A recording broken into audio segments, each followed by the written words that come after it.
Special news bulletin ਦੇਖਣ ਵਾਲੇ ਸਾਰੇ ਦਰਸ਼ਕਾਂ ਦਾ ਸਵਾਗਤ ਹੈ। ਮੈਂ ਹਰਸ਼ਰਨ ਕੌਰ। ਪੰਜਾਬ ਸਣੇ ਕਈ ਸੂਬਿਆਂ ਦੇ ਵਿੱਚ ਗੜੇਮਾਰੀ ਤੇ ਭਾਰੀ ਮੀਂਹ ਦਾ ਅਲਰਟ ਜਾਰੀ ਕਰ ਦਿੱਤਾ ਹੈ। ਦੇਸ਼ ਦੇ ਬਹੁਤੇ ਹਿੱਸਿਆਂ ਵਿੱਚ ਤਾਪਮਾਨ ਵਿੱਚ ਵਾਧਾ ਦੇਖਿਆ ਜਾ ਸਕਦਾ ਹੈ। ਦਿਨ ਦਾ ਤਾਪਮਾਨ ਤੇਜ਼ੀ ਨਾਲ ਵਧ ਰਿਹਾ ਹੈ। ਇਸ ਦੌਰਾਨ ਭਾਰਤੀ ਮੌਸਮ ਵਿਭਾਗ ਨੇ ਜਾਣਕਾਰੀ ਦਿੱਤੀ ਹੈ ਕਿ ਅਫਗਾਨਿਸਤਾਨ ਤੇ ਇਸ ਦੇ ਆਸ-ਪਾਸ ਦੇ ਇਲਾਕਿਆਂ ਵਿੱਚ ਤਾਜ਼ਾ ਪੱਛਮੀ ਗੜਬੜੀ ਦੀ ਸਥਿਤੀ ਹੈ। ਇਸ ਦਾ ਪ੍ਰਭਾਵ ਹਿਮਾਲਿਆਈ ਖੇਤਰਾਂ ਵਿੱਚ ਵੇਖਿਆ ਜਾ ਸਕਦਾ ਹੈ। ਪੱਛਮੀ ਹਿਮਾਲਿਆਈ ਖੇਤਰ ਦੇ ਵਿੱਚ 7 ਮਾਰਚ ਨੂੰ ਭਾਰੀ ਬਰਫ਼ਬਾਰੀ ਤੇ ਮੀਂਹ ਪੈਣ ਦੀ ਸੰਭਾਵਨਾ ਦਿੱਤੀ ਗਈ।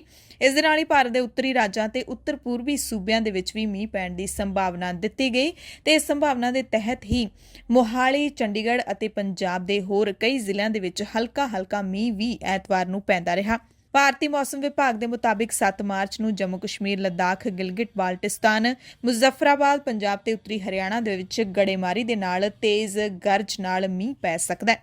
ਇਹ ਸਥਿਤੀ ਹਿਮਾਚਲ ਪ੍ਰਦੇਸ਼ ਤੇ ਉੱਤਰਾਖੰਡ ਦੇ ਕਈ ਇਲਾਕਿਆਂ ਵਿੱਚ ਵੀ ਰਹਿਣ ਦਾ ਅੰਦਾਜ਼ਾ ਦਿੱਤਾ ਗਿਆ। ਅਗਲੇ 4-5 ਦਿਨਾਂ ਤੱਕ ਅਰੁਣਾਚਲ ਪ੍ਰਦੇਸ਼ ਵਿੱਚ ਵੀ ਤੇਜ਼ ਮੀਂਹ ਪੈਣ ਦੀ ਸੰਭਾਵਨਾ ਹੈ। ਪੰਜਾਬ ਦੀ ਗੱਲ ਕਰ ਲਈਏ ਤਾਂ ਹਲਕਾ ਮੀਂਹ ਤਾਂ ਕਈ ਜ਼ਿਲ੍ਹਿਆਂ ਦੇ ਵਿੱਚ ਦੇਖਿਆ ਗਿਆ, ਪਰ ਗੜੇਮਾਰੀ ਜਾਂ ਫਿਰ ਤੇਜ਼ ਮੀਂਹ ਦੀ ਖਬਰ ਕਿਤੋਂ ਵੀ ਨਹੀਂ ਮਿਲੀ ਹੈ। ਹੋ ਸਕਦਾ ਹੈ ਕਿ ਰਾਤ ਨੂੰ ਅਜਿਹੇ ਮੀਂਹ ਦੀਆਂ ਖਬਰਾਂ ਕਿਤੇ ਨਾ ਕਿਤੋਂ ਮਿਲ ਸਕਦੀਆਂ ਨੇ, ਪਰ ਜੇ ਖੇਤੀਬਾੜੀ ਮਾਹਿਰਾਂ ਦੀ ਮੰਨੀਏ, ਕਿਸਾਨਾਂ ਦੀ ਮੰਨੀਏ ਤਾਂ ਹੁਣ ਪੈਣ ਵਾਲਾ ਮੀਂਹ ਹੈ ਜਿਹੜਾ ਉਹ ਕਣਕ ਦੀਆਂ ਫਸਲਾਂ ਦੇ ਲਈ ਕਾਫੀ ਲਾਹੇਵੰਦ ਸਾਬਿਤ ਹੋਵੇਗਾ। ਸੰਯੁਕਤ ਕਿਸਾਨ ਮੋਰਚੇ ਨੇ ਸੰਘਰਸ਼ ਦੇ ਅਗਲੇ ਏਜੰਡੇ ਦਾ ਐਲਾਨ 11 ਤਰੀਕ ਨੂੰ ਕਰਨਾ ਹੈ। ਕਿਸਾਨ ਯੂਨੀਅਨਾਂ ਨੇ ਕਿਹਾ ਹੈ ਕਿ ਜਦੋਂ ਤੱਕ ਖੇਤੀ ਕਾਨੂੰਨਾਂ ਨੂੰ ਰੱਦ ਕਰਨ ਦੀ ਸਾਡੀ ਮੰਗ ਨਹੀਂ ਮੰਨੀ ਜਾਂਦੀ, ਅਸੀਂ ਦਿੱਲੀ ਬਾਰਡਰਾਂ ਤੋਂ ਵਾਪਸ ਨਹੀਂ ਜਾਵਾਂਗੇ।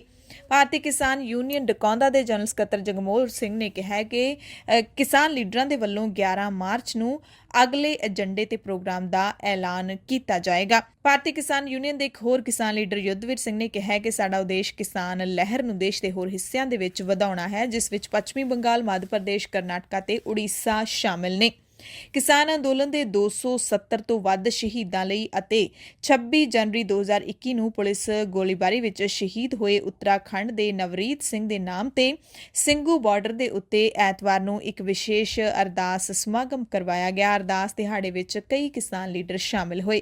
ਸੰਯੁਕਤ ਕਿਸਾਨ ਮੋਰਚੇ ਦੇ ਲੀਡਰਾਂ ਨੇ ਹਰਿਆਣਾ ਦੇ ਲੋਕਾਂ ਨੂੰ ਅਪੀਲ ਕੀਤੀ ਹੈ ਕਿ ਖੱਟਰ ਸਰਕਾਰ ਨੂੰ ਨੋ ਕੌਨਫੀਡੈਂਸ ਮੋਸ਼ਨ ਰਾਹੀਂ ਹਰਾਇਆ ਜਾਵੇ, ਜੋ ਕਿ 10 ਮਾਰਚ 2021 ਨੂੰ ਲਿਆਂਦਾ ਜਾਵੇਗਾ। ਇਸ ਮਕਸਦ ਲਈ ਸੰਯੁਕਤ ਕਿਸਾਨ ਮੋਰਚੇ ਦੇ ਵੱਲੋਂ ਪੱਤਰ ਵੀ ਜਾਰੀ ਕੀਤੇ ਗਏ ਨੇ।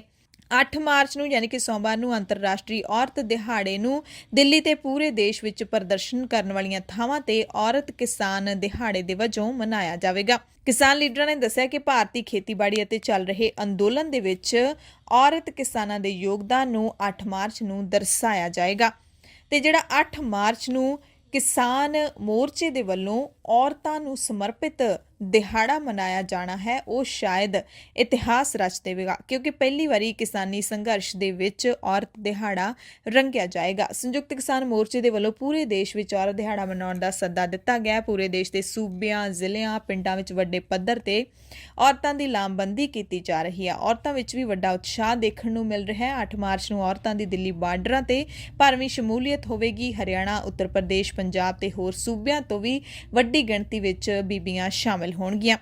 8 ਮਾਰਚ ਦਾ ਸਾਰਾ ਦਿਨ ਔਰਤਾਂ ਹੀ ਸਟੇਜ ਸਾਂਭਣਗੀਆਂ, ਤਕਰੀਰਾਂ ਕਰਨਗੀਆਂ ਤੇ ਸਾਰੇ ਪ੍ਰਬੰਧ ਦੇਖਣਗੀਆਂ। ਭਾਰਤੀ ਕਿਸਾਨ ਯੂਨੀਅਨ ਏਕਤਾ ਉਗਰਾਹਾਂ ਦੀ ਅਗਵਾਈ ਦੇ ਵਿੱਚ ਐਤਵਾਰ ਨੂੰ ਖਨੌਰੀ ਬਾਰਡਰ ਤੋਂ ਔਰਤਾਂ ਦਾ ਵੱਡਾ ਕਾਫਲਾ ਦਿੱਲੀ ਨੂੰ ਰਵਾਨਾ ਹੋਇਆ।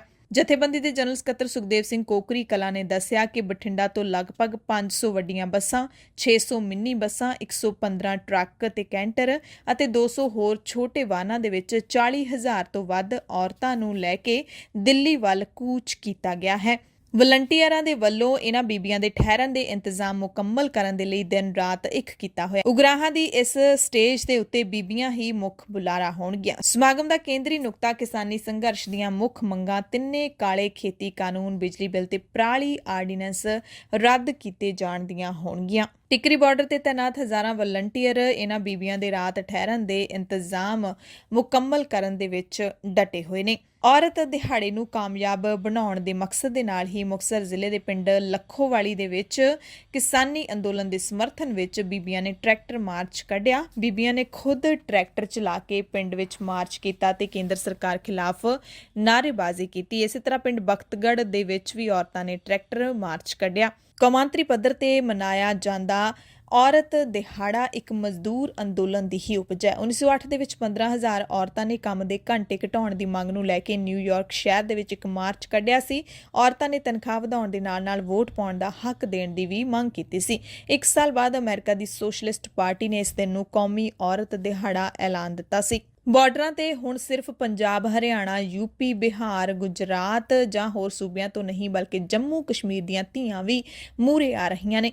ਸਾਹਿਬਜ਼ਾਦਾ ਅਜੀਤ ਸਿੰਘ ਨਗਰ ਮੋਹਾਲੀ ਦੇ ਚੱਪੜਚਿੜੀ ਦੇ ਵਿੱਚ ਗੁਰਦੁਆਰਾ ਬਾਬਾ ਬੰਦਾ ਸਿੰਘ ਬਹਾਦਰ ਵਿਖੇ ਸ਼ਹਿਰੀ ਨੌਜਵਾਨ ਤੇ ਕਿਸਾਨ ਮਹਾਂ ਸਭਾ ਕਰਵਾਈ ਗਈ, ਜਿਸ ਵਿੱਚ ਕਿਸਾਨ ਲੀਡਰ ਜਗਜੀਤ ਸਿੰਘ ਡੱਲੇਵਾਲਾ ਅਤੇ ਗੁਰਨਾਮ ਸਿੰਘ ਚੜੂਨੀ ਖਾਸ ਤੌਰ ਤੇ ਪਹੁੰਚੇ। ਇਸ ਮੌਕੇ ਪੰਜਾਬੀ ਅਦਾਕਾਰ ਤੇ ਕਲਾਕਾਰ ਗੁਰਪ੍ਰੀਤ ਘੁੱਗੀ ਤੇ ਗਾਇਕ ਜਸ ਬਾਜਵਾ ਵੀ ਪਹੁੰਚੇ, ਜਿਨ੍ਹਾਂ ਨੇ ਕਿਸਾਨੀ ਅੰਦੋਲਨ ਲਈ ਨੌਜਵਾਨਾਂ ਨੂੰ ਸਟੇਜ ਤੋਂ ਆਪਣੇ ਹੱਕਾਂ ਲਈ ਆਵਾਜ਼ ਬੁਲੰਦ ਕਰਨ ਦਾ ਸੱਦਾ ਦਿੱਤਾ। ਬੀਜੇਪੀ ਦੇ ਪੰਜਾਬ ਤੋਂ ਲੀਡਰ ਸੁਰਜੀਤ ਜਿਆਣੀ ਦੇ ਇੱਕ ਬਿਆਨ ਦਾ ਜਵਾਬ ਦਿੰਦਿਆਂ ਘੁੱਗੀ ਨੇ ਕਿਹਾ ਕਿ ਜਿਹੜੇ ਟੀਕੇ ਦੇ ਫਾਇਦੇ ਜਿਆਣੀ ਸਾਹਿਬ ਗਿਣਾ ਰਹੇ ਨੇ, ਉਹ ਪਾਣੀ ਵਾਲੇ ਟੀਕੇ ਦਾ ਲੋਕਾਂ ਨੂੰ ਨਹੀਂ, ਹਸਪਤਾਲਾਂ ਨੂੰ ਫਾਇਦਾ ਹੁੰਦਾ ਹੈ। ਉਹਨਾਂ ਕਿਹਾ ਕਿ ਅਜਿਹੀ ਕਿਹੜੀ ਕਾਹਲੀ ਆ ਗਈ ਸੀ ਕਿ ਸਰਕਾਰ ਨੇ ਕਰੋਨਾ ਦੇ ਲੋਕਡਾਊਨ ਦੌਰਾਨ ਸਪੈਸ਼ਲ ਸੈਸ਼ਨ ਬੁਲਾ ਕੇ ਆਰਡੀਨੈਂਸ ਲਿਆਂਦੇ ਤੇ ਕਾਨੂੰਨ ਲੋਕਾਂ ਦੇ ਮੱਥੇ ਮੜ ਦਿੱਤੇ। ਉਹਨਾਂ ਕਿਹਾ ਕਿ ਸਰਕਾਰ ਦੇ ਮਨ ਵਿੱਚ ਚੋਰ ਸੀ ਤੇ ਚੋਰ ਹੀ ਅਜਿਹੀਆਂ ਸਾਜ਼ਿਸ਼ਾਂ ਕਰਦੇ ਨੇ। ਗਾਇਕ ਜਸ ਬਾਜਵਾ ਨੇ ਕਿਹਾ ਕਿ ਗਾਇਕਾਂ ਦੇ ਮੱਥੇ ਤੇ ਕਲੰਕ ਲੱਗ ਗਿਆ ਸੀ। ਗਾਇਕ ਹਥਿਆਰ ਤੇ ਨਸ਼ੇ ਪ੍ਰਮੋਟ ਕਰ ਰਹੇ ਸੀ, ਪਰ ਹੁਣ ਸਰਕਾਰ ਦੇਖ ਲਵੇ ਕਿ ਕਿਸਾਨੀ ਅੰਦੋਲਨ ਦੇ ਪਹਿਲੇ ਦਿਨ ਤੋਂ ਹੀ ਗਾਇਕ ਕਿਸਾਨਾਂ ਦੇ ਮੋਢੇ ਨਾਲ ਮੋਢਾ ਜੋੜ ਕੇ ਚੱਲ ਰਹੇ ਨੇ।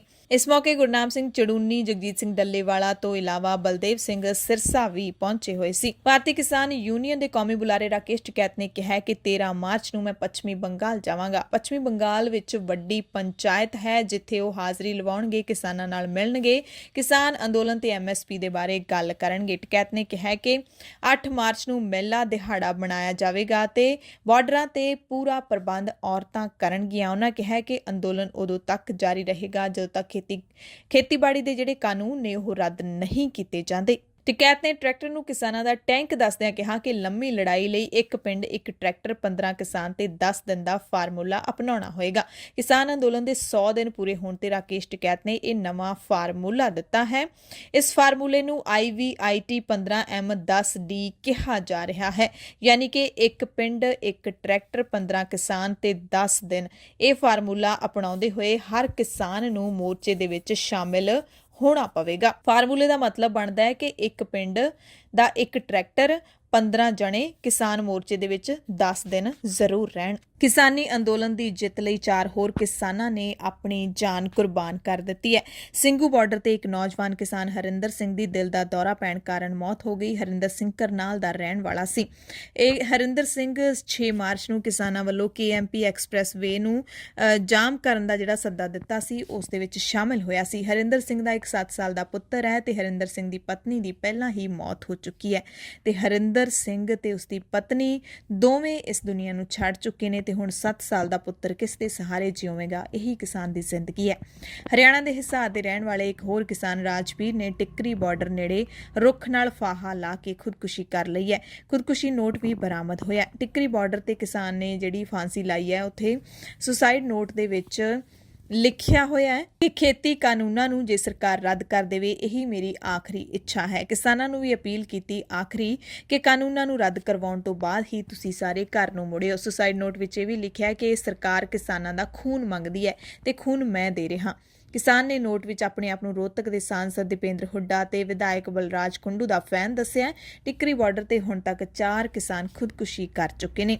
ਲਹਿਰਾ ਗਾਗਾ ਨੇੜਲੇ ਪਿੰਡ ਗੰਡੂਆਂ ਦੇ ਵਸਨੀਕ 70 ਸਾਲਾ ਕਿਸਾਨ ਜਨਕ ਸਿੰਘ ਦੀ ਵੀ ਲੰਘੀ ਰਾਤ ਦਿੱਲੀ ਦੇ ਟਿੱਕਰੀ ਬਾਰਡਰ ਵਿੱਚ ਸੰਘਰਸ਼ ਦੌਰਾਨ ਮੌਤ ਹੋ ਗਈ। ਤਲਵੰਡੀ ਸਾਬੋ ਦੇ ਪਿੰਡ ਮਿਰਜੀਆਣਾ ਦਾ 42 ਸਾਲਾ ਕਿਸਾਨ ਸਤਪਾਲ ਸਿੰਘ ਵੀ ਟਿੱਕਰੀ ਬਾਰਡਰ ਤੇ ਸੰਘਰਸ਼ ਦੌਰਾਨ ਬਿਮਾਰ ਹੋ ਗਿਆ ਸੀ। ਪਿੰਡ ਵਾਪਸ ਆਉਣ ਤੋਂ ਬਾਅਦ ਸਤਪਾਲ ਸਿੰਘ ਦੀ ਵੀ ਮੌਤ ਹੋ ਗਈ। ਸਤਪਾਲ ਸਿੰਘ ਆਪਣੀ 4 ਏਕੜ ਜ਼ਮੀਨ 'ਚ ਖੇਤੀ ਕਰਕੇ ਪਰਿਵਾਰ ਪਾਲਦਾ ਸੀ। ਆਪਣੇ ਪਿੱਛੇ ਪੁੱਤਰ, ਪਤਨੀ ਤੇ ਪਿਤਾ ਨੂੰ ਛੱਡ ਗਿਆ। ਕੇਂਦਰੀ ਸਿਹਤ ਮੰਤਰਾਲੇ ਨੇ ਕਿਹਾ ਕਿ ਮਹਾਰਾਸ਼ਟਰ, ਕੇਰਲਾ, ਪੰਜਾਬ ਤੇ ਗੁਜਰਾਤ ਸਣੇ 6 ਸੂਬਿਆਂ ਦੇ ਵਿੱਚ ਰੋਜ਼ਾਨਾ ਕੋਵਿਡ-19 ਦੇ ਕੇਸ ਵੱਧ ਰਹੇ ਨੇ। ਲੰਘੇ 24 ਘੰਟਿਆਂ ਵਿੱਚ ਕੁੱਲ 18,711 ਨਵੇਂ ਕੇਸਾਂ ਵਿੱਚੋਂ 84% ਕੇਸ ਇਹਨਾਂ 6 ਸੂਬਿਆਂ ਦੇ ਵਿੱਚੋਂ ਨੇ। ਮਹਾਰਾਸ਼ਟਰ ਵਿੱਚ ਤਾਜ਼ਾ 10,187 ਨਵੇਂ ਕੇਸ ਸਾਹਮਣੇ ਆਏ ਨੇ। ਕੇਰਲਾ ਵਿੱਚ 2,791 ਤੇ ਪੰਜਾਬ ਵਿੱਚ 1,159 ਨਵੇਂ ਕੇਸ ਆਏ ਨੇ। ਜਲੰਧਰ ਤੋਂ ਖਬਰ ਹੈ ਜਿੱਥੇ ਪਾਵਰਕਾਮ 1,20,000 ਲੋਕਾਂ ਦੇ ਕਨੈਕਸ਼ਨ ਕੱਟਣ ਦੀ ਤਿਆਰੀ ਕਰ ਰਿਹਾ ਹੈ।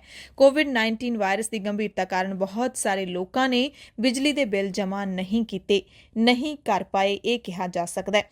ਸ਼ਹਿਰ ਦੇ 1.5 ਲੱਖ ਤੋਂ ਵੱਧ ਖਪਤਕਾਰਾਂ ਨੇ ਬਿੱਲ ਨਹੀਂ ਭਰੇ ਸੀ ਕਿਉਂਕਿ ਉਹ ਭਰ ਨਹੀਂ ਸਕੇ ਤੇ ਹੁਣ ਪਾਵਰਕਾਮ ਨੇ ਬਿਜਲੀ ਦਾ ਬਿੱਲ ਨਾ ਭਰਨ ਵਾਲੇ ਖਪਤਕਾਰਾਂ ਦਾ ਕਨੈਕਸ਼ਨ ਕੱਟਣ ਦੀਆਂ ਤਿਆਰੀਆਂ ਕਰ ਲਈਆਂ ਨੇ। ਵਿੱਤੀ ਸਾਲ ਖਤਮ ਹੋਣ ਵਾਲਾ ਹੈ ਤੇ ਬਿਜਲੀ ਖਪਤਕਾਰਾਂ ਦਾ ਪਾਵਰਕਾਮ ਤੇ 100 ਕਰੋੜ ਰੁਪਏ ਤੋਂ ਵੱਧ ਦਾ ਬਕਾਇਆ ਹੈ।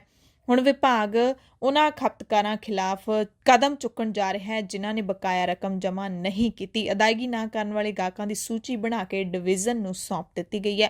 ਡਿਫਾਲਟਰਾਂ ਨੂੰ ਬਿੱਲ 31 ਮਾਰਚ ਤੋਂ ਪਹਿਲਾਂ ਜਮ੍ਹਾਂ ਕਰਨਾ ਪਏਗਾ, ਨਹੀਂ ਤਾਂ ਪੂਰਾ ਬਿੱਲ ਬਾਅਦ ਵਿੱਚ ਜਮ੍ਹਾਂ ਕਰਨਾ ਪਏਗਾ। ਜਲੰਧਰ ਸਰਕਲ ਦੇ 5 ਲੱਖ ਤੋਂ ਵੱਧ ਖਪਤਕਾਰ ਨੇ, ਜਿਨ੍ਹਾਂ ਵਿੱਚੋਂ 1,20,000 ਖਪਤਕਾਰਾਂ ਦੀ ਸੂਚੀ ਤਿਆਰ ਕੀਤੀ ਗਈ ਹੈ।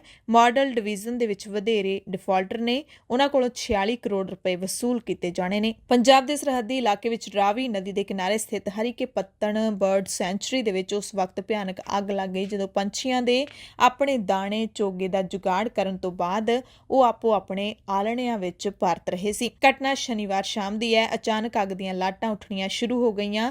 ਇੱਥੇ ਮੌਜੂਦ ਪਸ਼ੂਆਂ ਤੇ ਜਾਨਵਰਾਂ ਵਿੱਚ ਹਫੜਾ ਦਫੜੀ ਮਚ ਗਈ। ਪਹਿਲਾਂ ਅੱਗ ਬੁਝਾਉਣ ਦੀ ਕੋਸ਼ਿਸ਼ ਕੀਤੀ ਗਈ। ਕਾਲੀ ਵਿੱਚ ਫਿਰੋਜ਼ਪੁਰ ਤੇ ਤਰਨਤਾਰਨ ਜ਼ਿਲ੍ਹਿਆਂ ਦੀਆਂ 4 ਫਾਇਰ ਬ੍ਰਿਗੇਡ ਦੀਆਂ ਗੱਡੀਆਂ ਮੌਕੇ ਤੇ ਪਹੁੰਚੀਆਂ ਤੇ ਲਗਭਗ 1.5 ਘੰਟੇ ਦੀ ਸਖਤ ਮਿਹਨਤ ਤੋਂ ਬਾਅਦ ਅੱਗ ਤੇ ਕਾਬੂ ਪਾਇਆ ਗਿਆ। ਅੱਗ ਦੇ ਵਿੱਚ ਕਿੰਨੇ ਜਾਨਵਰਾਂ ਦਾ ਨੁਕਸਾਨ ਹੋਇਆ ਇਸ ਦਾ ਹਾਲੇ ਤੱਕ ਅੰਦਾਜ਼ਾ ਨਹੀਂ ਲਾਇਆ ਜਾ ਸਕਿਆ। ਦਿੱਲੀ ਸਿੱਖ ਗੁਰਦੁਆਰਾ ਮੈਨੇਜਮੈਂਟ ਕਮੇਟੀ ਦੇ ਵੱਲੋਂ ਪਿਛਲੇ ਕਈ ਦਿਨਾਂ ਤੋਂ ਇਸ ਗੱਲ ਦੀ ਚਰਚਾ ਕੀਤੀ ਜਾ ਰਹੀ ਸੀ ਕਿ ਕਮੇਟੀ ਦੇ ਵੱਲੋਂ ਦੇਸ਼ ਦਾ ਇੱਕ ਵੱਡਾ ਹਸਪਤਾਲ ਖੋਲ੍ਹਿਆ ਜਾਵੇਗਾ ਤੇ ਉਹ ਹਸਪਤਾਲ ਜਿਸ ਦਾ ਨਾਮ ਬਾਲਾ ਸਾਹਿਬ ਹਸਪਤਾਲ ਹੈ ਉਹ ਐਤਵਾਰ ਤੋਂ ਸ਼ੁਰੂ ਹੋ ਚੁੱਕਿਆ। ਕੌਮੀ ਰਾਜਧਾਨੀ ਦਿੱਲੀ ਦੇ ਵਿੱਚ ਦਾਅਵਾ ਕੀਤਾ ਜਾ ਰਿਹਾ ਹੈ ਕਿ ਇਹ ਦੇਸ਼ ਦਾ ਸਭ ਤੋਂ ਵੱਡਾ ਕਿਡਨੀ ਡਾਇਲਸਿਸ ਹਸਪਤਾਲ ਹੈ ਜਿੱਥੇ ਲੋਕਾਂ ਦਾ ਇਲਾਜ ਮੁਫਤ ਹੋਵੇਗਾ। ਇਸ ਹਸਪਤਾਲ ਦੇ ਵਿੱਚ ਇੱਕ ਸਮੇਂ 101 ਮਰੀਜ਼ਾਂ ਦਾ ਡਾਇਲਸਿਸ ਹੋ ਸਕੇਗਾ ਤੇ ਰੋਜ਼ਾਨਾ 500 ਮਰੀਜ਼ਾਂ ਦਾ ਡਾਇਲਸਿਸ ਹੋ ਸਕੇਗਾ। ਇਹ ਹਸਪਤਾਲ DSGMC ਦੇ ਵੱਲੋਂ ਬਣਾਇਆ ਗਿਆ। DSGMC ਦੇ ਪ੍ਰਧਾਨ ਮਨਜਿੰਦਰ ਸਿੰਘ ਸਿਰਸਾ ਨੇ ਦੱਸਿਆ ਕਿ ਇਸ ਹਸਪਤਾਲ ਦੇ ਵਿੱਚ ਹਰ ਵਰਗਾਂ ਦੇ ਲੋਕਾਂ ਨੂੰ ਇਲਾਜ ਦੀਆਂ ਸੇਵਾਵਾਂ ਜਿਹੜੀਆਂ ਮੁਫਤ ਦਿੱਤੀਆਂ ਜਾਣਗੀਆਂ। ਹਸਪਤਾਲ ਦੇ ਵਿੱਚ ਕੋਈ ਬਿਲਿੰਗ ਜਾਂ ਪੇਮੈਂਟ ਕਾਊਂਟਰ ਨਹੀਂ ਹੋਵੇਗਾ। ਮਰੀਜ਼ਾਂ ਤੇ ਉਹਨਾਂ ਦੇ ਨਾਲ ਆਇਆਂ ਨੂੰ ਗੁਰੂ ਕਾ ਲੰਗਰ ਵੀ ਛਕਾਇਆ ਜਾਵੇਗਾ।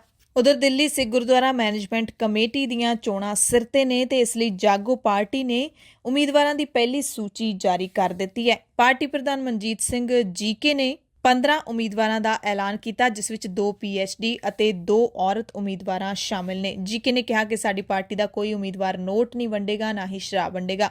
ਜਿਸਨੇ ਵੀ ਨੋਟਾਂ ਤੇ ਸ਼ਰਾਬ ਦੇ ਲਈ ਵੋਟ ਪਾਉਣੀ ਹੈ ਕਿਰਪਾ ਕਰਕੇ ਉਹ ਜਾਗੋ ਦੇ ਉਮੀਦਵਾਰ ਨੂੰ ਵੋਟਾਂ ਨਾ ਪਾਉਣ। ਮਨਜੀਤ ਸਿੰਘ ਜੀਕੇ ਨੇ ਵੀ ਜਾਣਕਾਰੀ ਦਿੱਤੀ ਹੈ ਕਿ ਪੁਣੇ ਤੇ ਮਥੁਰਾ ਛਾਉਣੀ ਖੇਤਰ ਦੇ ਗੁਰਦੁਆਰਿਆਂ ਦੇ ਵਿੱਚ ਫੌਜੀ ਅਧਿਕਾਰੀਆਂ ਦੀ ਗੈਰ ਕਾਨੂੰਨੀ ਦਖਲ ਅੰਦਾਜ਼ੀ ਮਾਮਲੇ ਦੇ ਵਿੱਚ ਉਹਨਾਂ ਨੇ ਕੇਂਦਰੀ ਰੱਖਿਆ ਮੰਤਰੀ ਰਾਜਨਾਥ ਸਿੰਘ ਨਾਲ ਮੁਲਾਕਾਤ ਵੀ ਕੀਤੀ ਤੇ ਮੰਗ ਪੱਤਰ ਸੌਂਪਿਆ। ਇਸ ਦੇ ਨਾਲ ਹੀ ਕਿਸਾਨ ਅੰਦੋਲਨ ਦੌਰਾਨ ਦਿੱਲੀ ਪੁਲਿਸ ਵੱਲੋਂ ਦਰਜ ਕੀਤੇ ਗਏ ਸਾਰੇ ਕੇਸ ਵਾਪਸ ਲੈਣ ਦੀ ਵੀ ਕੇਂਦਰ ਸਰਕਾਰ ਤੋਂ ਮੰਗ ਕੀਤੀ। ਜੀਕੇ ਨੇ ਦੱਸਿਆ ਕਿ ਪੁਣੇ ਦੇ ਯਰਵਦਾ ਛਾਉਣੀ ਖੇਤਰ ਦੇ ਵਿੱਚ ਗੁਰਦੁਆਰਾ ਦਸ਼ਮੇਸ਼ ਦਰਬਾਰ 1959 ਵਿੱਚ ਲਗਭਗ 30,000 ਵਰਗ ਫੁੱਟ ਥਾਂ ਦੇ ਵਿੱਚ ਬਣਿਆ ਹੋਇਆ ਸੀ। ਇਸ ਦੇ ਆਸ-ਪਾਸ ਸਿੱਖਾਂ ਨੇ ਆਪਣੀ ਜ਼ਮੀਨ ਖਰੀਦ ਕੇ ਆਪਣੇ ਘਰ ਬਣਾਏ ਹੋਏ ਸੀ ਪਰ ਸਮੇਂ-ਸਮੇਂ ਤੇ ਫੌਜੀ ਅਧਿਕਾਰੀ ਗੁਰਦੁਆਰਾ ਦਸ਼ਮੇਸ਼ ਦਰਬਾਰ ਨੂੰ ਹਟਾਉਣ ਦੀ ਕੋਸ਼ਿਸ਼ ਕਰਦੇ ਰਹੇ ਜਿਸ ਲਈ ਗੁਰਦੁਆਰਾ ਕਮੇਟੀ ਨੇ ਅਦਾਲਤ ਤੋਂ ਲੈ ਕੇ ਸਰਕਾਰ ਅਤੇ ਸਿਆਸੀ ਆਗੂਆਂ ਤੱਕ ਪਹੁੰਚ ਵੀ ਕੀਤੀ ਪਰ ਮਾਮਲਾ ਹੱਲ ਨਹੀਂ ਹੋਇਆ। ਹਾਲਾਂਕਿ 5 ਮਾਰਚ 2017 ਨੂੰ ਛਾਉਣੀ ਦੀ ਮੁੱਖ ਜ਼ਮੀਨ ਦੇ ਵਿੱਚੋਂ ਮੁਸਲਮਾਨ ਤੇ ਦਾਊਦੀ ਬੋਹਰਾ ਸਮੁਦਾਇ ਨੂੰ ਆਪਣੇ ਪਿਆਰੇ ਲੋਕਾਂ ਦੇ ਮ੍ਰਿਤਕ ਸਰੀਰਾਂ ਨੂੰ ਦਫਨਾਉਣ ਲਈ ਵਾਨੋਵਰੀ ਪੁਣੇ ਦੇ ਵਿੱਚ 1 ਏਕੜ ਜ਼ਮੀਨ ਦਿੱਤੀ ਗਈ ਪਰ ਗੁਰਦੁਆਰਾ ਸਾਹਿਬ ਦੀ 30,000 ਵਰਗ ਫੁੱਟ ਜ਼ਮੀਨ ਦਾ ਵਿਵਾਦ ਨਹੀਂ ਨਿਪਟਾਇਆ ਜਾ ਰਿਹਾ। ਇਸੇ ਤਰ੍ਹਾਂ ਮਥੁਰਾ ਛਾਉਣੀ ਖੇਤਰ ਵਿੱਚ ਬਣੇ ਗੁਰਦੁਆਰਾ ਸਾਹਿਬ ਦੀ ਉਸਾਰੀ ਦੀ ਨੀਂਹ ਸਿੱਖ ਸੰਗਤ ਨੇ ਆਪਣੇ ਖਰਚੇ ਤੇ ਬ੍ਰਿਟਿਸ਼ ਸਰਕਾਰ ਦੇ ਸਮੇਂ 5 ਦਸੰਬਰ 1936 ਨੂੰ ਰੱਖੀ ਸੀ। 2016 ਤੱਕ ਗੁਰਦੁਆਰਾ ਸਾਹਿਬ ਦਾ ਰੱਖ ਰਖਾਵ ਤੇ ਪ੍ਰਬੰਧ ਸਿੱਖ ਸੰਗਤ ਦੇ ਕੋਲ ਸੀ ਪਰ 2016 ਤੋਂ ਸੁਰੱਖਿਆ ਦਾ ਹਵਾਲਾ ਦੇ ਕੇ ਗੁਰਦੁਆਰਾ ਸਾਹਿਬ ਨੂੰ ਅਸਥਾਈ ਤੌਰ ਤੇ ਬੰਦ ਕਰ ਦਿੱਤਾ ਗਿਆ। ਹਾਲਾਂਕਿ ਸਥਾਨਕ ਸਾਂਸਦ ਹੇਮਾ ਮਾਲਿਨੀ ਦੀ ਕੋਸ਼ਿਸ਼ ਨਾਲ 12 ਨਵੰਬਰ 2019 ਨੂੰ ਗੁਰੂ ਨਾਨਕ ਸਾਹਿਬ ਦੇ 550ਵੇਂ ਪ੍ਰਕਾਸ਼ ਪੁਰਬ ਤੇ ਇੱਕ ਹਫ਼ਤੇ ਲਈ ਗੁਰਦੁਆਰਾ ਸਾਹਿਬ ਨੂੰ ਖੋਲ੍ਹਿਆ ਗਿਆ ਸੀ। ਜੀਕੇ ਨੇ ਕਿਹਾ ਕਿ ਰਾਜਨਾਥ ਸਿੰਘ ਨੇ ਮਾਮਲਿਆਂ ਦੇ ਹੱਲ ਦਾ ਭਰੋਸਾ ਦਿੱਤਾ ਹੈ। ਪੰਜਾਬ ਪੁਲਿਸ ਨੇ ਪੰਜਾਬ ਵਾਸੀਆਂ ਨੂੰ ਸਾਵਧਾਨ ਕੀਤਾ ਹੈ ਕਿ ਕਿਤੇ ਤੁਸੀਂ ਕ੍ਰੈਡਿਟ ਕਾਰਡ ਦੇ ਪੁਆਇੰਟ ਕੈਸ਼ ਕਰਵਾਉਣ ਦੇ ਚੱਕਰ ਵਿੱਚ ਆਪਣਾ ਬੈਂਕ ਅਕਾਊਂਟ ਖਾਲੀ ਨਾ ਕਰਵਾ ਲਿਓ। ਪੁਲਿਸ ਨੇ ਕਿਹਾ ਹੈ ਕਿ ਕਿਸੇ ਵੀ ਤਰ੍ਹਾਂ ਦੀ ਜਾਣਕਾਰੀ ਹੈ ਜਿਹੜੀ ਉਹ ਭਰਨ ਤੋਂ ਪਰਹੇਜ਼ ਕਰੋ। ਜਿਹੜੇ ਤੁਹਾਨੂੰ ਫੋਨ ਜਾਂ ਮੇਲ ਦੇ ਉੱਤੇ ਕ੍ਰੈਡਿਟ ਕਾਰਡ ਪੁਆਇੰਟ ਕੈਸ਼ ਕਰਨ ਦੇ ਲਈ ਸੁਨੇਹੇ ਭੇਜੇ ਜਾ ਰਹੇ ਨੇ, ਉਹਦੇ ਵਿੱਚ ਆਪਣੀ ਕੋਈ ਵੀ ਜਾਣਕਾਰੀ ਨਾ ਭਰੋ, ਨਹੀਂ ਤਾਂ ਤੁਹਾਡਾ ਬੈਂਕ ਖਾਤਾ ਖਾਲੀ ਹੋ ਸਕਦਾ ਹੈ। ਪੰਜਾਬ ਪੁਲਿਸ ਦੇ ਸਾਈਬਰ ਸੈੱਲ ਨੇ ਸੂਬੇ ਦੇ ਸਾਰੇ ਲੋਕਾਂ ਨੂੰ ਇਸ ਸੰਬੰਧੀ ਅਲਰਟ ਜਾਰੀ ਕੀਤਾ ਹੈ ਤੇ ਪੂਰੀ ਤਰ੍ਹਾਂ ਸਰਗਰਮ ਰਹਿਣ ਦੀ ਸਲਾਹ ਵੀ ਦਿੱਤੀ ਗਈ ਹੈ, ਕਿਉਂਕਿ ਮਾਰਚ ਦਾ ਮਹੀਨਾ ਸ਼ੁਰੂ ਹੋ ਗਿਆ ਹੈ। ਵਿੱਤੀ ਸਾਲ ਵੀ ਇਸ ਮਹੀਨੇ ਦੇ ਵਿੱਚ ਖਤਮ ਹੁੰਦਾ ਹੈ ਤੇ ਅਜਿਹੇ ਸਮੇਂ ਦੇ ਵਿੱਚ ਆਨਲਾਈਨ ਧੋਖੇਬਾਜ਼ ਨੇ ਜਿਹੜੇ ਉਹ ਐਕਟਿਵ ਹੋ ਜਾਂਦੇ ਨੇ ਤੇ ਅਜਿਹੇ ਵਿੱਚ ਲੋਕਾਂ ਨੂੰ ਕਾਫੀ ਅਲਰਟ ਰਹਿਣ ਦੀ ਲੋੜ ਹੈ। ਇਹ ਧੋਖੇਬਾਜ਼ ਲੋਕਾਂ ਦੇ ਮੋਬਾਈਲ ਜਾਂ ਫੋਨਾਂ ਦੇ ਉੱਤੇ ਇੰਟਰਨੈਟ ਰਾਹੀਂ ਅਜਿਹੇ ਸੁਨੇਹੇ ਭੇਜਦੇ ਨੇ, ਜਿਸ ਨੂੰ ਵੇਖਦਿਆਂ ਹੀ ਵਿਅਕਤੀ ਉਹਨਾਂ ਦੇ ਚੁੰਗਲ ਦੇ ਵਿੱਚ ਫਸ ਜਾਂਦਾ ਹੈ। ਪੰਜਾਬ ਪੁਲਿਸ ਨੇ ਪੰਜਾਬੀਆਂ ਨੂੰ ਦੱਸਿਆ ਹੈ ਕਿ ਬੈਂਕ ਜਾਣ ਵੇਲੇ ਤੁਸੀਂ ਕੁਝ ਚੀਜ਼ਾਂ ਦਾ ਧਿਆਨ ਜ਼ਰੂਰ ਰੱਖਣਾ ਹੈ। ਬੈਂਕ ਟ੍ਰਾਂਜੈਕਸ਼ਨਾਂ ਜਾਂ ਹੋਰ ਚੀਜ਼ਾਂ ਲਈ ਸਿਰਫ ਬੈਂਕ ਜਾਂ ਉਹਨਾਂ ਦੇ ਐਪ ਦੀ ਹੀ ਵਰਤੋਂ ਕਰੋ। ਨਿਯਮਿਤ ਅੰਤਰਾਲ ਤੋਂ ਬਾਅਦ ਆਪਣਾ ਪਾਸਵਰਡ ਬਦਲਦੇ ਰਹੋ। ਪਾਸਵਰਡ ਨੂੰ ਆਮ ਸ਼ਬਦਾਂ ਦੀ ਬਜਾਏ ਥੋੜੇ ਸ਼ਬਦਾਂ ਤੇ ਥੋੜੇ ਨੰਬਰਾਂ ਵਾਲਾ ਰੱਖੋ। ਪਾਸਵਰਡ ਤੇ ਹੋਰ ਜਾਣਕਾਰੀ ਕਿਤੇ ਵੀ ਨਾ ਲਿਖੋ। ਏਟੀਐਮ ਤੋਂ ਪੈਸੇ ਕਢਵਾਉਣ ਵੇਲੇ ਕਿਸੇ ਵੀ ਅਜਨਬੀ ਨੂੰ ਏਟੀਐਮ ਕਾਰਡ ਆਪਣਾ ਨਾ ਦਿਓ। ਅਗਲੀ ਅਹਿਮ ਖਬਰ ਹੈ ਕਿ Punjab state transmission corporation limited ਯਾਨੀ ਕਿ PSTCL ਨੇ ਆਪਣੀ ਵੈਬਸਾਈਟ ਉੱਤੇ ਨੋਟੀਫਿਕੇਸ਼ਨ ਜਾਰੀ ਕਰਕੇ ਅਰਜ਼ੀਆਂ ਦੀ ਮੰਗ ਕੀਤੀ ਹੈ, ਜਿਸ ਤਹਿਤ 150 ਅਸਾਮੀਆਂ ਤੇ ਭਰਤੀ ਕੀਤੀ ਜਾਣੀ ਹੈ। ਅਰਜ਼ੀ ਦੀ ਪ੍ਰਕਿਰਿਆ 5 ਮਾਰਚ 2021 ਤੋਂ ਸ਼ੁਰੂ ਹੋ ਚੁੱਕੀ ਹੈ। 10ਵੀਂ ਪਾਸ ਉਮੀਦਵਾਰ PSTCL ਦੀ ਅਧਿਕਾਰਿਤ ਵੈਬਸਾਈਟ pstcl.org ਤੇ ਜਾ ਕੇ ਆਨਲਾਈਨ ਅਰਜ਼ੀ ਵੀ ਦੇ ਸਕਦੇ ਨੇ। ਬਿਨੈਕਾਰਾਂ ਦੀ ਚੋਣ ਯੋਗਤਾ ਦੇ ਆਧਾਰ ਤੇ ਕੀਤੀ ਜਾਏਗੀ। ਉਹਨਾਂ ਨੂੰ ਕਿਸੇ ਵੀ ਤਰ੍ਹਾਂ ਦੀ ਦਾਖਲਾ ਪ੍ਰੀਖਿਆ ਜਾਂ ਫਿਰ ਇੰਟਰਵਿਊ ਨਹੀਂ ਦੇਣੀ ਪਏਗੀ। ਇਹ ਭਰਤੀ ਸਹਾਇਕ ਸਬ ਸਟੇਸ਼ਨ ਅਟੈਂਡੈਂਟ ਦੀ ਪੋਸਟ ਦੇ ਲਈ ਹੋਵੇਗੀ। 5 ਮਾਰਚ ਤੋਂ ਲੈ ਕੇ 26 ਮਾਰਚ ਤੱਕ ਤੁਸੀਂ ਅਪਲਾਈ ਕਰ ਸਕਦੇ ਹੋ। ਫੀਸ ਜਮ੍ਹਾਂ ਕਰਨ ਦੀ ਆਖਰੀ ਤਰੀਕ 30 ਮਾਰਚ ਹੋਵੇਗੀ। ਐਪਲੀਕੇਸ਼ਨ ਫੀਸ 400 ਰੁਪਏ ਤੈਅ ਕੀਤੀ ਗਈ ਹੈ। ਆਮ ਸ਼੍ਰੇਣੀ ਤੇ OBC ਦੇ ਲਈ, ਅਨੁਸੂਚਿਤ ਜਾਤੀਆਂ PWD ਅਤੇ EWS ਦੇ ਲਈ 160, 200 ਤੇ 160 ਰੁਪਏ ਦੀ ਫੀਸ ਤੈਅ ਕੀਤੀ ਗਈ ਹੈ। ਬੁਲੇਟਿਨ ਦੇ ਵਿੱਚ ਕੁਝ ਖਾਸ ਖਬਰਾਂ ਪੂਰੇ ਭਾਰਤ ਦੀਆਂ। ਕੇਂਦਰੀ ਮੰਤਰੀ ਗਿਰੀਰਾਜ ਸਿੰਘ ਨੇ ਆਪਣੇ ਲੋਕ ਸਭਾ ਹਲਕੇ ਬੇਗੂਸਰਾਏ ਦੇ ਲੋਕਾਂ ਨੂੰ ਕਿਹਾ ਕਿ ਜੇ ਅਧਿਕਾਰੀ ਉਹਨਾਂ ਦੀ ਗੱਲ ਨਹੀਂ ਮੰਨਦੇ ਤਾਂ ਉਹਨਾਂ ਨੂੰ ਡਾਂਗ ਨਾਲ ਕੁੱਟੋ। ਬੀਜੇਪੀ ਲੀਡਰ ਜੋ ਆਪਣੇ ਬਿਆਨ ਕਾਰਨ ਅਕਸਰ ਚਰਚਾ ਦੇ ਵਿੱਚ ਰਹਿੰਦੇ ਨੇ, ਉਹਨਾਂ ਨੇ ਖੇਤੀਬਾੜੀ ਸੰਸਥਾ ਵੱਲੋਂ ਕਰਵਾਏ ਸਮਾਗਮ ਦੇ ਵਿੱਚ ਇਹ ਵਿਵਾਦਿਤ ਗੱਲ ਕਹੀ ਕਿ ਜੇ ਅਧਿਕਾਰੀ ਕੰਮ ਨਹੀਂ ਕਰਦੇ ਤਾਂ ਡਾਂਗ ਉਹਨਾਂ ਦੇ ਸਿਰ ਵਿੱਚ ਮਾਰੋ। ਉਹਨਾਂ ਦੀ ਗੱਲ ਸੁਣ ਕੇ ਉੱਥੇ ਮੌਜੂਦ ਲੋਕਾਂ ਨੇ ਤਾੜੀਆਂ ਮਾਰੀਆਂ। ਕੇਂਦਰੀ ਮੱਛੀ, ਪਸ਼ੂ ਪਾਲਣ ਤੇ ਡੇਅਰੀ ਮੰਤਰੀ ਨੇ ਕਿਹਾ ਕਿ ਸਾਨੂੰ ਅਕਸਰ ਸ਼ਿਕਾਇਤਾਂ ਮਿਲਦੀਆਂ ਨੇ ਕਿ ਅਧਿਕਾਰੀ ਲੋਕਾਂ ਦੇ ਕੰਮ ਨਹੀਂ ਕਰਦੇ, ਲੋਕਾਂ ਦੀਆਂ ਸ਼ਿਕਾਇਤਾਂ ਨਹੀਂ ਸੁਣਦੇ। ਮੈਂ ਲੋਕਾਂ ਨੂੰ ਦੱਸਣਾ ਚਾਹੁੰਦਾ ਕਿ ਮੇਰੇ ਕੋਲ ਇੰਨੀ ਛੋਟੀ ਜਿਹੀ ਚੀਜ਼ ਲਈ ਆਉਣ ਦੀ ਲੋੜ ਨਹੀਂ ਹੈ। ਸੰਸਦ ਮੈਂਬਰ, ਵਿਧਾਇਕ, ਪਿੰਡ ਦੇ ਮੁਖੀ, DC, SDM, BDO ਸਭ ਦਾ ਫਰਜ਼ ਹੈ ਕਿ ਉਹ ਜਨਤਾ ਦੀ ਸੇਵਾ ਕਰਨ। ਜੇ ਉਹ ਤੁਹਾਡੀ ਗੱਲ ਨਹੀਂ ਸੁਣਦੇ ਤਾਂ ਡਾਂਗ ਚੁੱਕੋ ਤੇ ਦੋਵਾਂ ਹੱਥਾਂ ਨਾਲ ਜ਼ੋਰਦਾਰ ਵਾਰ ਉਹਨਾਂ ਦੇ ਸਿਰ ਤੇ ਕਰੋ। ਜੇ ਇਸ ਨਾਲ ਵੀ ਕੰਮ ਨਹੀਂ ਕਰਦੇ ਤਾਂ ਗਿਰੀਰਾਜ ਤੁਹਾਡੀ ਸੇਵਾ ਦੇ ਵਿੱਚ ਹਾਜ਼ਰ ਹੈ। ਸੋ ਕੇਂਦਰੀ ਮੰਤਰੀ ਦੇ ਵੱਲੋਂ ਅਜਿਹਾ ਬਿਆਨ ਦਿੱਤਾ ਜਾਣਾ ਇੱਕ ਅਫਸਰਸ਼ਾਹੀ ਦੇ ਲਈ ਕਿੰਨਾ ਭਾਰੀ ਪੈ ਸਕਦਾ ਹੈ, ਇਹ ਤੁਸੀਂ ਸਾਰੇ ਸੋਚ ਸਕਦੇ ਹੋ, ਕਿਉਂਕਿ ਕਈ ਲੋਕ ਨੇ ਜਿਹੜੇ ਉਹ ਆਪਣੇ ਗਲਤ ਕੰਮ ਕਰਵਾਉਣ ਵੀ ਅਫਸਰਾਂ ਦੇ ਕੋਲ ਜਾਂਦੇ ਹੋਣਗੇ ਤੇ ਜਾਂਦੇ ਵੀ ਨੇ। ਜੇ ਅਫਸਰ ਉਹਨਾਂ ਨੂੰ ਵੀ ਕੰਮ ਕਰਨ ਲਈ ਮਨਾ ਕਰਨਗੇ ਤਾਂ ਕੀ ਉਹ ਲੋਕ ਵੀ ਉਹਨਾਂ ਦੇ ਸਿਰ 'ਚ ਡਾਂਗਾ ਮਾਰਨਗੇ।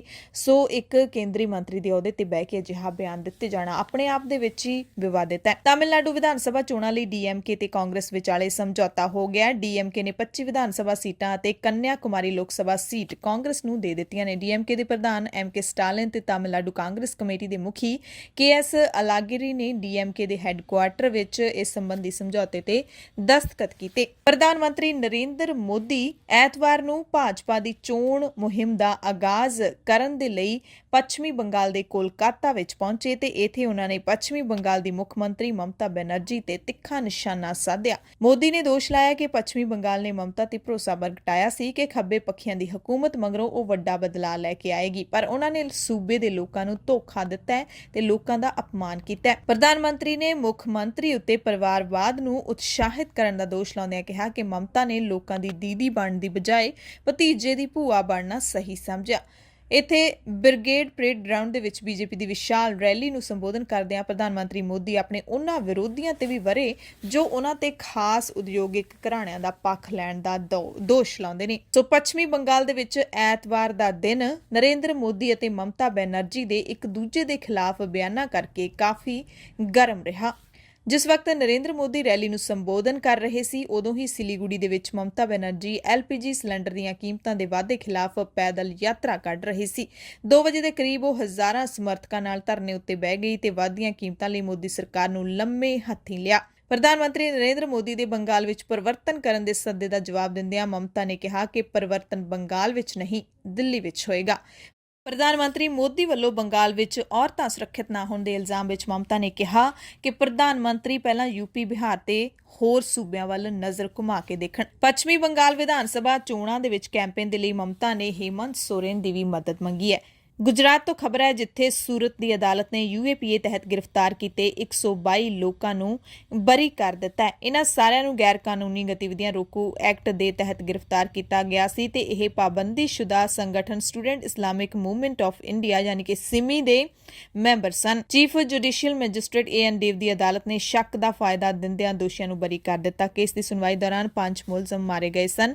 ਅਦਾਲਤ ਨੇ ਆਪਣੇ ਆਦੇਸ਼ ਵਿੱਚ ਕਿਹਾ ਹੈ ਕਿ ਇਸਤਗਾਸਾ ਪੱਖ ਇਹ ਸਾਬਤ ਕਰਨ ਲਈ ਠੋਸ ਭਰੋਸੇਮੰਦ ਅਤੇ ਤਸੱਲੀ ਬਖਸ਼ ਸਬੂਤ ਪੇਸ਼ ਕਰਨ ਦੇ ਵਿੱਚ ਅਸਫਲ ਰਿਹਾ ਹੈ ਕਿ ਦੋਸ਼ੀ ਸਿਮੀ ਨਾਲ ਜੁੜੇ ਹੋਏ ਸਨ ਅਤੇ ਪਾਬੰਦੀਸ਼ੁਦਾ ਜਥੇਬੰਦੀ ਦੀਆਂ ਗਤੀਵਿਧੀਆਂ ਵਧਾਉਣ ਲਈ ਇਕੱਠੇ ਹੋਏ ਸੀ। ਸੂਰਤ ਦੀ ਪੁਲਿਸ ਨੇ 28 ਦਸੰਬਰ 2001 ਨੂੰ ਸਿਮੀ ਦਾ ਮੈਂਬਰ ਬਣਨ ਦੇ ਦੋਸ਼ ਵਿੱਚ UAPA ਅਧੀਨ ਘੱਟੋ-ਘੱਟ 127 ਲੋਕਾਂ ਨੂੰ ਗ੍ਰਿਫਤਾਰ ਕੀਤਾ ਸੀ ਅਤੇ ਪੂਰੇ 20 ਸਾਲ ਬਾਅਦ ਇਹਨਾਂ ਨੂੰ ਬਰੀ ਕਰ ਦਿੱਤਾ ਗਿਆ ਹੈ। SBI ਤੇ ਕੇਨਰਾ ਬੈਂਕਾਂ ਨੇ ਆਪਣੇ ਮੁਲਾਜ਼ਮਾਂ ਦੇ ਕੋਵਿਡ ਟੀਕੇ ਦਾ ਖਰਚਾ ਝੱਲਣ ਦਾ ਐਲਾਨ ਕੀਤਾ ਹੈ। ਬੈਂਕਾਂ ਨੇ ਆਪਣੇ ਮੁਲਾਜ਼ਮਾਂ ਅਤੇ ਉਹਨਾਂ ਤੇ ਨਿਰਭਰ ਵਿਅਕਤੀਆਂ ਜਿਨ੍ਹਾਂ ਨੂੰ ਪਹਿਲਾਂ ਕੋਈ ਰੋਗ ਹੈ ਉਹਨਾਂ ਦੇ COVID-19 ਟੀਕਿਆਂ ਦਾ ਖਰਚਾ ਝੱਲਣ ਦਾ ਫੈਸਲਾ ਕੀਤਾ ਹੈ।